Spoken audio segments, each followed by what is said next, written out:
Alhamdulillah, hari ini merupakan tempat posko yang terakhir bagi pihak kami, Yayasan Amal Malaysia, untuk sampaikan bantuan daripada rakyat Malaysia melalui kami, Yayasan Amal Malaysia, untuk mangsa banjir di Bandar Aceh ini.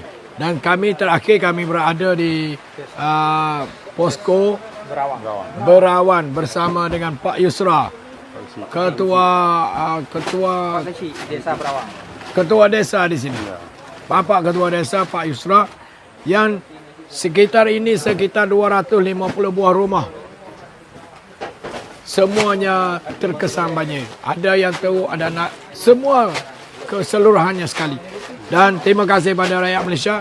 Inilah Pak Yusra, salam silaturahim dari pihak kami, Yayasan Amal Malaysia dan rakyat Malaysia. Terima kasih banyak. Untuk khusus saudara-saudara kami di Aceh.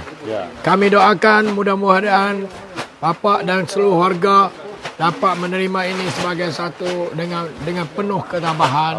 Mudah-mudahan kita sama doakan Allah memberi kekuatan untuk kita bina semula Aceh ini. Dan pihak kami di Malaysia insya-Allah akan sentiasa bantu. Insya-Allah. Okey. Teruskan perjuangan ini insya-Allah. Jangan sekali-kali. Siap ah? Siap. Gaspol. Okey, terima kasih rakyat Malaysia. Terima kasih. Allahu akbar. Allahu akbar. Allahu akbar. Allah.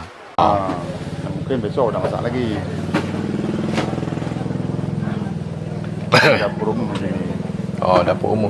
Jadi masuk untuk berapa orang? Di sini 250 keluarga, kapasiti hampir 1,000. 1,000. Karena ini dua fungsi kami. Fungsi setting sana, ada makan sana juga kan. Jadi makan untuk makan siang, makan sore. Kalau siang, kalau sore ada yang orang bawa dari jalan. Ya, ambil kesimpulan nggak usah makan malam. Karena ada orang yang sumbang. Langsung susah kan pergi malam ini kan. Ini udah berapa malam hari ini?